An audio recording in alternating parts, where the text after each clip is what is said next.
Eufrasio Guzmán, otro de los alumnos de mi papá en la Universidad Pontificia Bolivariana, junto con Carlos y los que mencioné ahora, como Pablo Turó, Héctor Gallego y otros. Ha sido director del Instituto de Filosofía, es un gran escritor, poeta. Me acuerdo, por ejemplo, de mi papá hablándome del libro sobre la casa, poemas sobre la casa, lo que es una casa como tal, del propio Eufrasio, y mi papá diciéndome qué bello libro. Eufrasio sabe de antropología, es especialista en Lezama Lima o en Fernando Vallejo, ha trabajado muchos temas muy hermosos de filosofía, antropología, en fin. Y bueno, los dejo con él. Bien, muy buenas tardes. Es un placer tener aquí esta oportunidad para hacer algunas notas, comentarios. Me gustaría tener la espontaneidad de Carlos Palacio o de Carlos Vázquez, esa fluidez. Me voy a tener a un texto que he escrito y así que bien puedan hacer la siesta.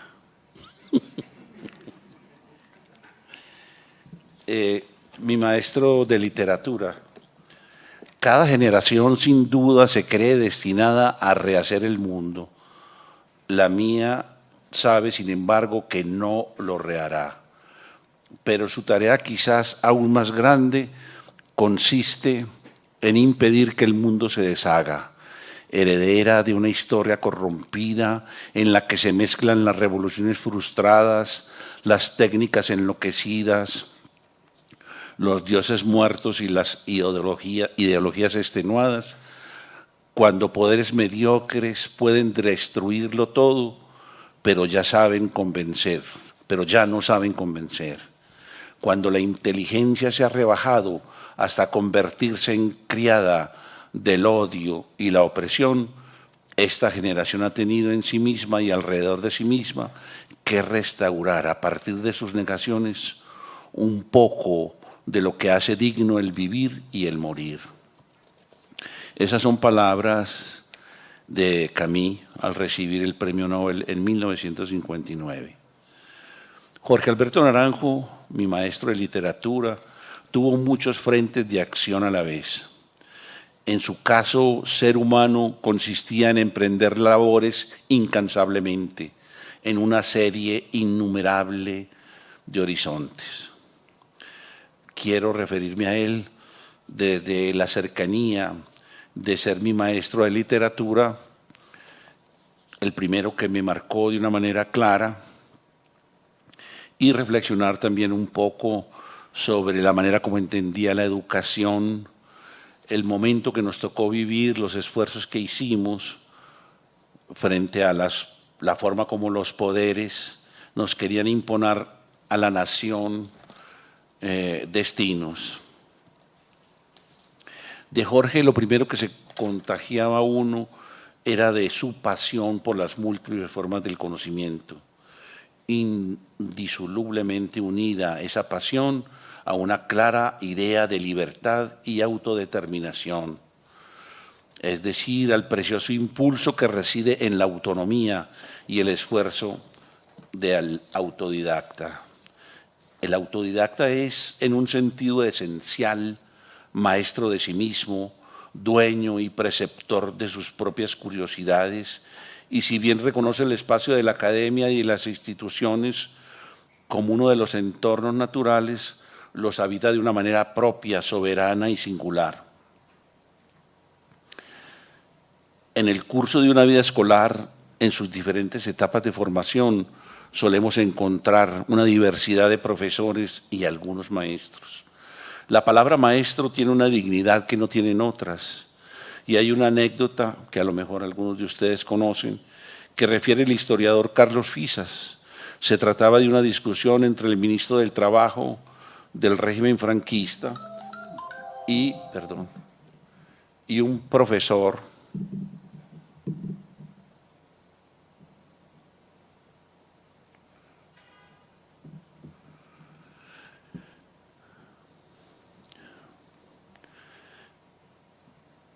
Se trataba de una discusión, repito, entre un ministro del Trabajo del régimen franquista y un profesor rector del colegio de la Universidad Complutense sobre la importancia del latín. Esta lengua, aparentemente muerta, igual que el griego, nos permiten explorar las etimologías. La expresión maestro proviene del término magister, que está vinculada al adjetivo magis, que significa más que o más. El maestro lo ubicamos o definimos como aquel que se destaca o está por encima de los demás por sus conocimientos y habilidades. Por el contrario, la palabra ministro se deriva del término minister, que está en relación con el adjetivo minus, que significa menos que o menos. Y ese es el núcleo de la respuesta del rector al ministro franquista. El minister es el sirviente o el subordinado cuyas habilidades son mínimas.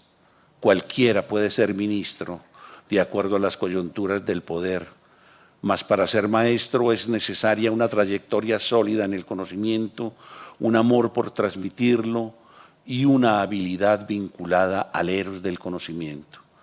Jorge Alberto Naranjo era un maestro en ese sentido esencial del término, pues era capaz de despertar la pasión cognitiva, vivía en ella de manera permanente. Una clara expresión de esa permanencia en la pasión cognitiva fue su relación con la academia. Estaba dotado de una vigorosa personalidad que se expresó como rebeldía, que no era sin más, sino que emanaba de una conciencia de su capacidad de lograr metas de manera autónoma, ser primero que todo maestro de sí mismo, conducirse y educarse antes de emprender la aventura de ser un investigador reconocido. Las fases incluyeron el ya mencionado autodidactismo, el trazarse metas propias y el jugar con disciplinas, autores y enfoques.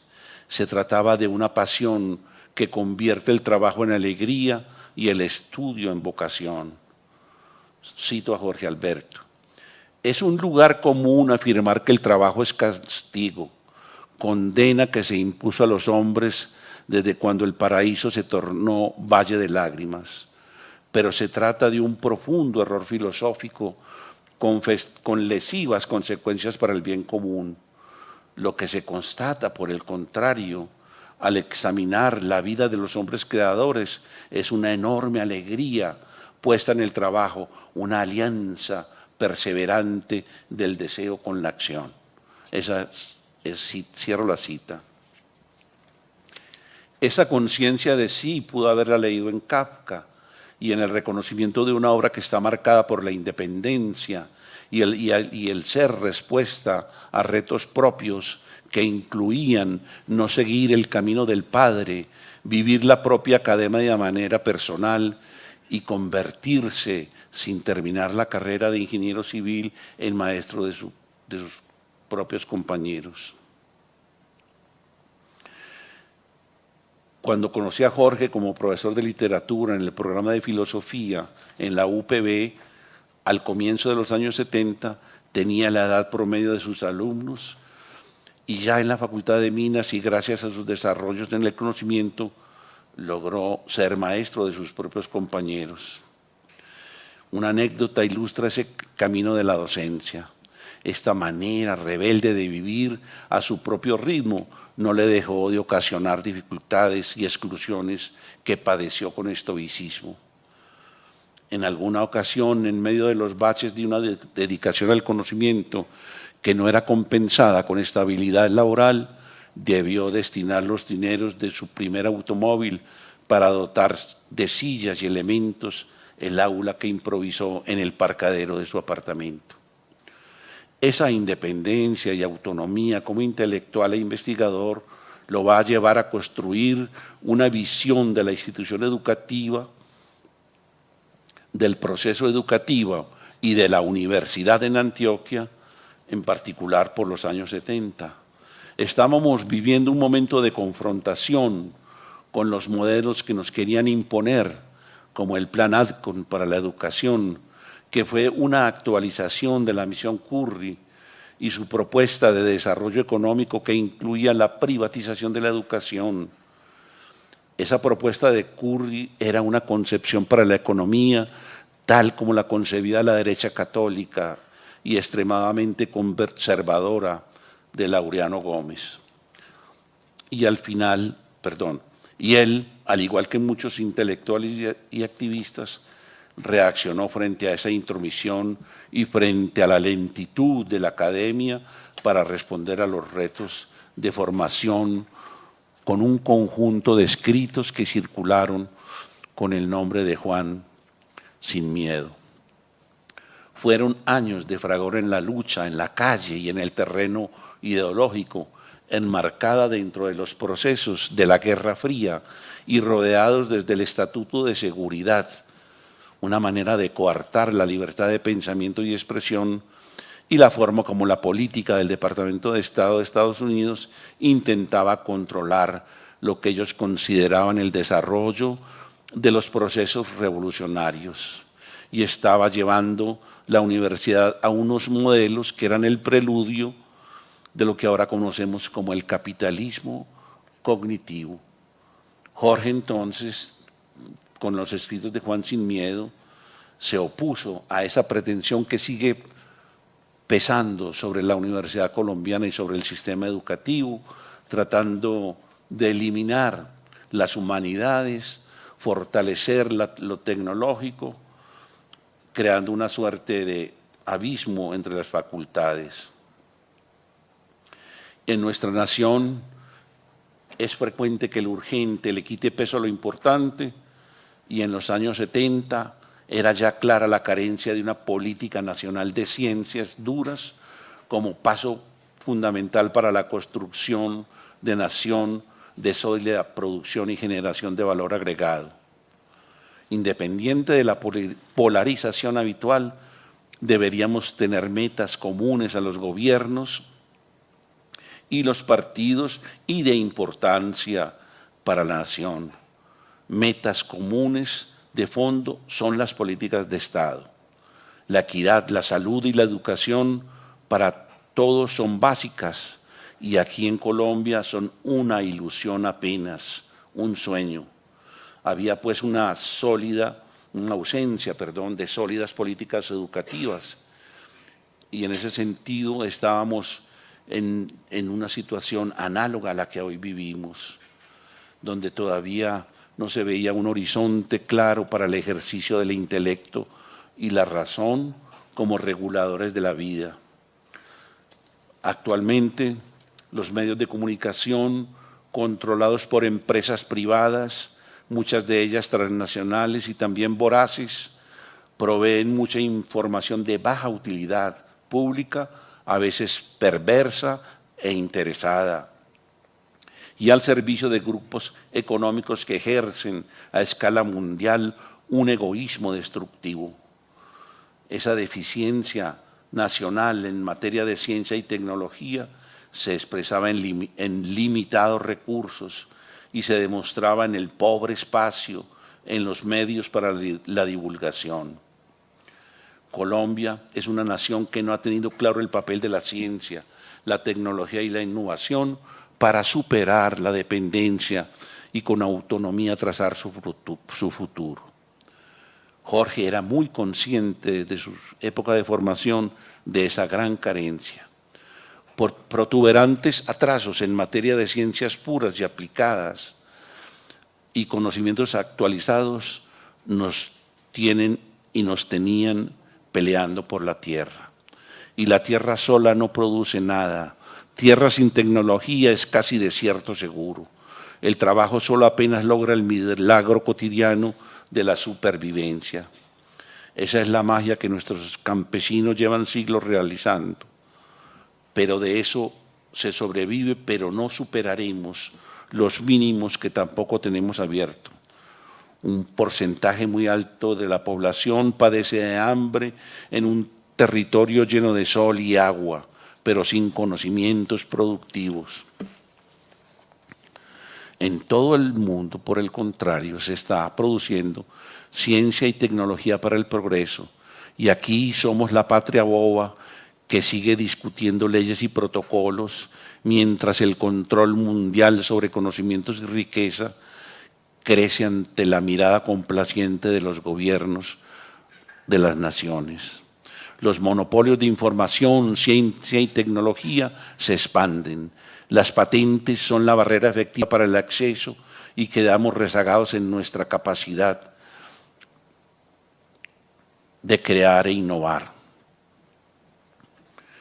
De manera que a partir de esas discusiones de Juan Sin Miedo y a partir del combate contra el Plan Adcon, nos fuimos haciendo sensibles a otro mundo, a otra perspectiva. Tuvimos una utopía vigorosa con la generalización de la justicia, con la profundización de la libertad. Todo eso se ha vuelto agua y humo. Pero se puede también medir el progreso de las sociedades y la consolidación del pluralismo y la democracia. Creo que no hay otro pensamiento político de Jorge Alberto Naranjo diferente a la decisión de usar todas las energías vitales para lograr el conocimiento, la perfección y la excelencia. Una idea como esta solamente es posible tenerla si se tiene contacto con la música como armonía del espíritu y la política del espíritu como la mejor para el crecimiento personal en las tareas asumidas. Si hay algo que cruza su vida, es la música, y presente desde su juventud hasta los últimos momentos en los cuales estuve cerca de él y vi cómo se había convertido en el tejido de su sobrevivencia. Ese hermoso inicio de esta sesión con la interpretación al piano de esa tonada que de Jorge me pareció espléndido. Para entender entonces el rechazo de Jorge Alberto frente a la política, hay que entender esas impotencias, esas imposibilidades de hacerlo a través del camino político y por el contrario concentrarse en el desarrollo de la propia habilidad como el camino por excelencia. Desarrollarse como investigador, avanzar y generar nuevos conocimientos, esa es una manera espléndida de hacer progreso y de avanzar en esa dimensión profunda de la música como darle forma al alma. Y estamos hoy evocando a ese ser espléndido que vivió la vida en un tono musical sin que hubiera sido igual siempre el ritmo, la melodía o el género. Desde esas ideas, desde esa concepción esencial de la música, es que debemos entender su rechazo a la política, a esa política que ya aquí se ha señalado en las anteriores intervenciones, como el ejercicio nefasto del poder que lleva a la soledad total y a la muerte. Dijo Jorge, mi indiferencia política es tan vieja como mi uso de razón, pero se acentró gracias a las desilusiones de mayo del 68. Esas eran sus palabras.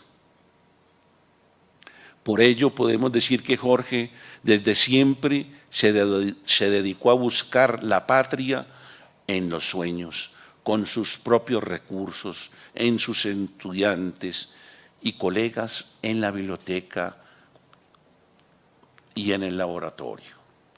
Mucho se ha discurrido sobre este tema y las posiciones pueden llegar a ser irreconciliables. Lo definitivo es el modo como asumimos la política en nuestra propia existencia. Existen las posiciones extremas. Nietzsche ha dicho categóricamente que el sentido de la vida no lo podemos hacer depender de lo político, pero seguramente que él, como estudioso de la antigüedad clásica, sabía bien que la palabra idiota era la que se aplicaba a quien no se interesaba por los asuntos públicos. Se puede vivir la vida sin ocuparse de la política, pero siempre quedará una pregunta por mi supervivencia. Si vivimos en democracia, es indispensable participar, porque la hecatombe que estamos viendo se deriva de participaciones ciegas. Creo que de todas maneras la democracia constituye una alternativa y debemos ejercerla con responsabilidad, porque de lo contrario seguiremos a merced de las fuerzas más oscuras que gobiernan esta nación. Ya sabemos que una existencia hermosa es aquella que está dedicada al conocimiento y a las actividades del espíritu, cultivando con dignidad aquello para lo cual estemos con una buena predisposición. Y también en eso estoy pensando en seres como Robert Balzer, y no me quiero imaginar lo que el joven Marx hubiera dicho de su existencia dedicada a las cosas mínimas, elogiar un botón o trenzar cuerdas para atar paquetes del correo. Balzer muere apaciblemente en un sanatorio y deja una inquietante obra literaria, unos aforismos sabios y profundos. Marx consideraba como buen romántico que no hay cosa mayor que morir al fragor de la lucha, al calor de una existencia turbulenta en combate contra los poderosos que perturban el logro del bien común con su egoísmo estrambótico. Cualquier persona que abra sus ojos y se informe sobre el mundo contemporáneo sabe que nuestras vidas están siendo determinadas en gran medida por la existencia de un grupo no muy grande de familias o consorcios financieros que no solo poseen casi toda la riqueza de la tierra, sino que están lanzando a la humanidad en una carrera sin retorno al hacer del petróleo o el oro su fuente de ganancias. Usando el petróleo como combustible, estamos destruyendo la atmósfera y por extraer el oro se están exfoliando las selvas del planeta de una forma irreversible. Como siempre en la historia de Occidente, la cuestión es entonces, ¿qué hacer? Padecer la historia con pesimismo y dejar hacer sin intervenir pareciera una actitud que deja de ser escéptica para acercarse a una comodidad francamente cínica. Prefiero ver el camino en una actitud vital que sin desconocer los delicados hilos de la búsqueda del sentido y el significado de la vida, no olvide que estamos juntos en un planeta que ya sabemos no tiene una vida ilimitada, sino que esta vida maravillosa está fuertemente asediada por un egoísmo feroz que amenaza destruir los mismos cimientos del planeta para convertirlo ante nuestros propios ojos en un desierto descomunal en el cual no habría ningún motivo para albergar esperanzas. La literatura entonces se me presentó en el contacto con Jorge Alberto como un camino especial para el autoconocimiento, para el reconocimiento de la forma como los poderes destruyen. La literatura, entonces, sin abandonar las discusiones filosóficas, la literatura se convirtió en el territorio de las exploraciones, un camino por excelencia para la construcción de esta patria ya mencionada, un territorio para vivir y renacer en el poder del espíritu, un espacio para la política del espíritu que mencionó Valéry. En un investigador e intelectual como Jorge Alberto, el interés por la literatura universal fue muy amplio y el interés por muchísimos autores que ya aquí han sido mencionados. En ese panorama de interés por la literatura cumple un papel muy importante lo que fue un extraordinario capítulo de su interés por la literatura que lo llevó a convertirse en uno de los grandes expertos en literatura antioqueña temprana. La literatura antioqueña temprana como registro de la cultura de la región, literatura menor con un papel muy importante en los procesos de identidad cultural, se va a reflejar en los procesos económicos, en la apropiación de la riqueza y en la expansión y movilidad social. Si observamos con cuidado, Antioquia se ha convertido en una especie de pilar de la nación hasta la época actual, y el estudio de su literatura es un precedente muy importante para entender los procesos que acabo de mencionar, sus desmesuras, sus excesos, su necesidad de volver con fuerza a nosotros mismos. Según las propias palabras de Jorge Alberto, el interés por la literatura antioqueña, que va a dar lugar a una parte importante de su obra, tuvo relación con un encargo que asumió en la Facultad de Minas y fue la reconstrucción novelada de la escuela. Para ello se le concedió el derecho de un año sabático y el resultado fue la obra ya también mencionada de La Estrella de los Cinco Picos. Y es notable que cuando trató de empezar, descubrió que no tenía para escribir La Estrella de los Cinco Picos, que no había logrado el tono, y fue cuando concentró su esfuerzo en el reconocimiento de la literatura antioqueña. Este solo hecho habla de la dimensión intelectual y estética del autor, y no deja uno de recordar labores enormes que otros grandes investigadores han hecho, como cuando Freud se interesó por leer el Quijote, y esto lo llevó a estudiar el castellano para poder leer la obra en su propia lengua. El estudio de la literatura antioqueña generó muchos frutos. Aquí hay que enumerar los grandes hitos que fueron la antología del relato temprano, la revisión de las obras de Saturnino Restrepo y muchos otros, y lo que va a ser un estudio posterior para la obra completa de Carrasquilla, ya mencionado aquí por Claudia Ivonne. El signo de eso es el conocimiento de la lengua de sus mayores, el conocimiento de la región y el autoconocimiento, como un estar en camino. El autoconocimiento es difícil. No somos capaces de vernos con la severidad que utilizamos con los otros. Y esto lo consagra muy bien el dicho bíblico de ver la paja en el ojo ajeno y desconocer la viga en el propio.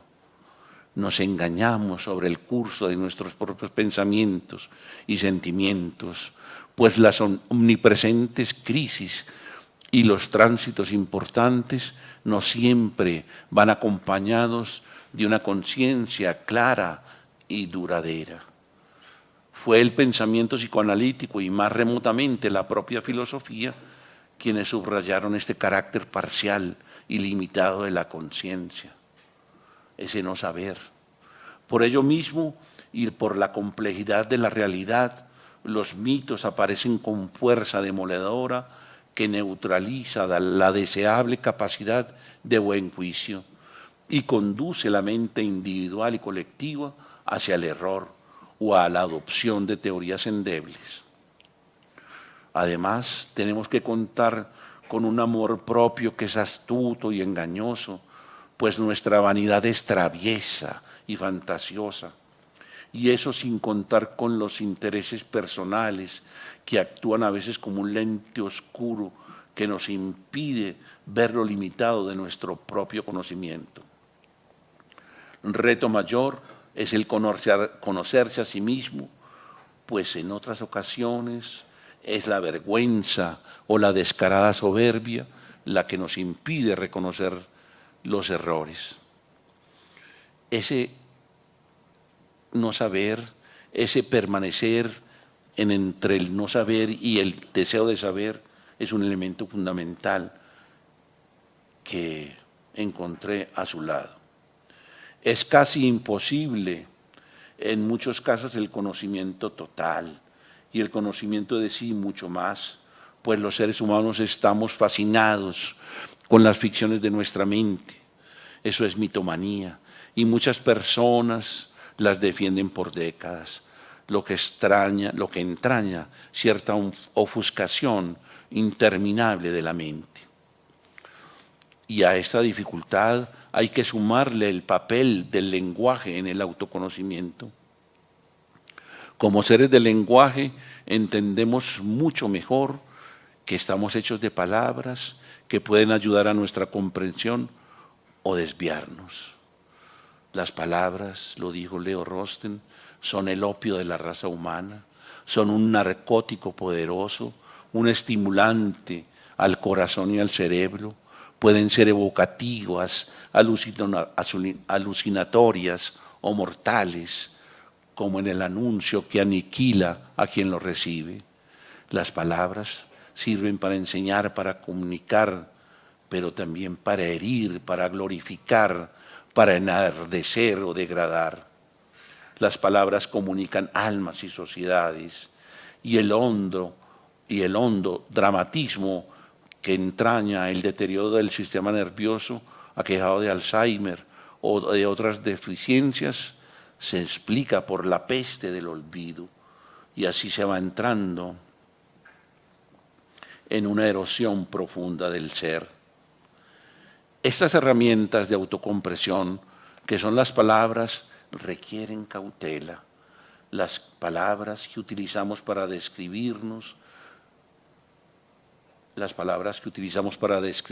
tienen una importancia crucial. Por ejemplo, no es igual si alguien se considera un artesano o un artista. Si elige lo primero, acepta una tradición de trabajo y sencillez.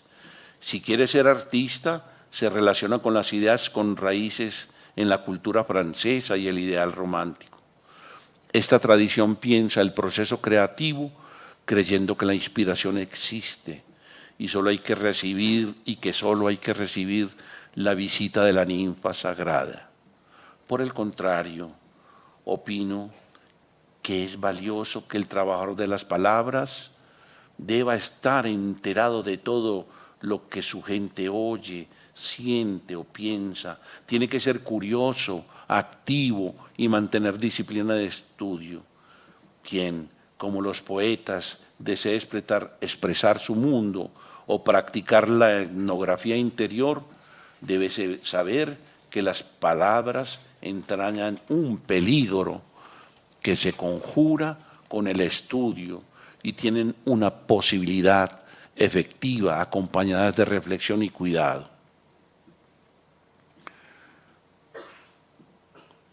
Le vale mejor al escritor no tener ínfulas de artista y aceptar que su labor es humilde y persistente como la de un artesano, y no que su vida es rimbombante y grandiosa.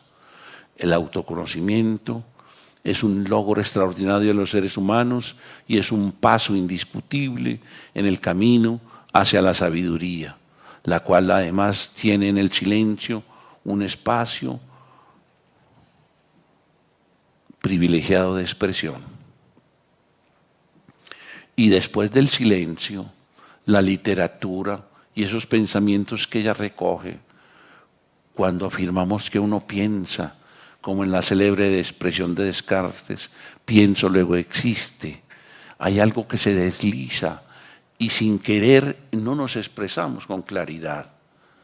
Decir que yo pienso tiene mucho de convención, pues en uno hay muchos factores que presiden la acción de pensar y el verbo pensar no incluye todos los factores inconscientes, pero le adjudicamos a un sujeto en singular lo que a veces procede de una multiplicidad de factores, muchos de ellos colectivos, de clase o intereses comunes. Por ello es tan valiosa la frase de Nietzsche que dice que ciertamente un pensamiento viene cuando él quiere, y agrega que aún los profesionales del pensamiento, los que lo hacen de manera disciplinada y consciente, no siempre se dan cuenta de que los pensamientos llegan como desde afuera, como desde arriba y desde abajo, constituyendo una especie particular de acontecimientos y raros.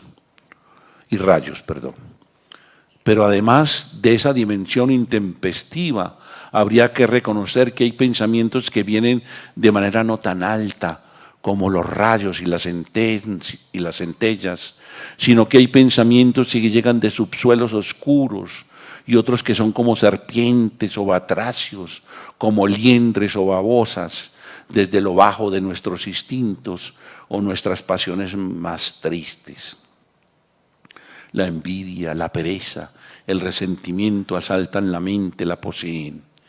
El mismo pensador alemán se equivoca a veces y sobre todo cuando afirma que es necesaria una intelectualidad osada y exuberante que ande rápida y juzgue con inmediatez.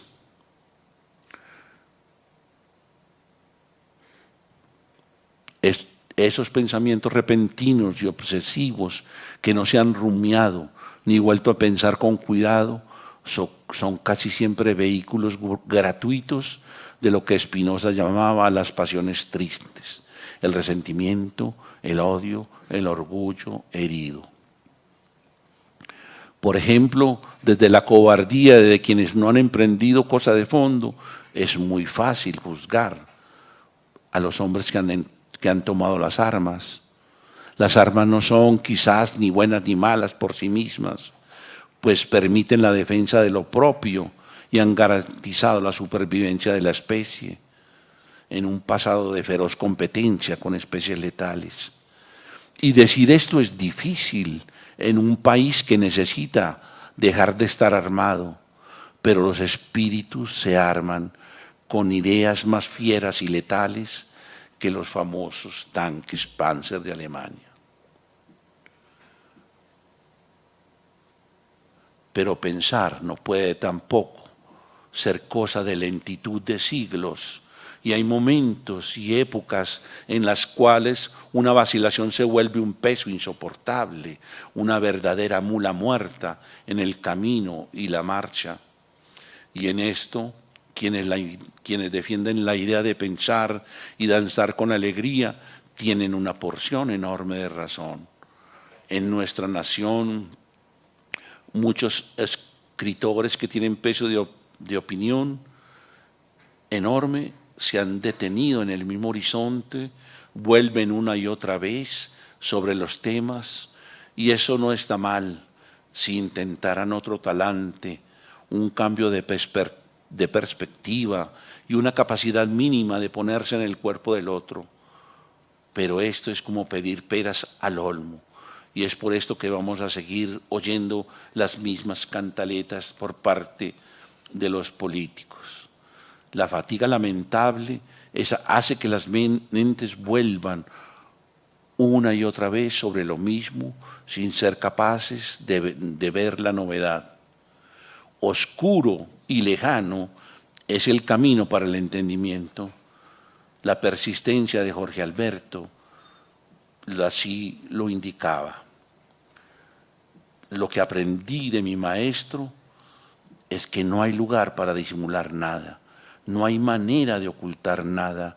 Hay que buscar en la literatura y en la escritura las cosas cercanas a nuestro dolor o nuestra alegría, y por ello el torrente de la vida es el límite, incluyendo nuestro desaliento, la desesperación humana.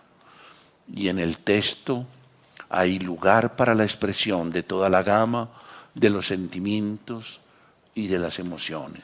Esa es la grandeza de la literatura que aprendí al lado de Jorge. Concluyo diciendo que esta pequeña reflexión sobre la escritura. Escribir es afrontar el reto de los bandazos de la angustia, reconocer y reconectarnos con las fuerzas para dejar el testimonio de todo lo que pasa, la historia de un puesto en el bus y la ventanilla para abordar los territorios de nuestras posibilidades cognitivas, las gentes que contenemos en nuestro ser, el bien y el mal y la muerte, el paso de la existencia. Esa es la herencia que yo recibí de Jorge Alberto como mi maestro. Y de allí que en este punto que nos ha tocado la vida, quisiera concluir con esta cita de Rilke, que dedico a mi hijo aquí presente.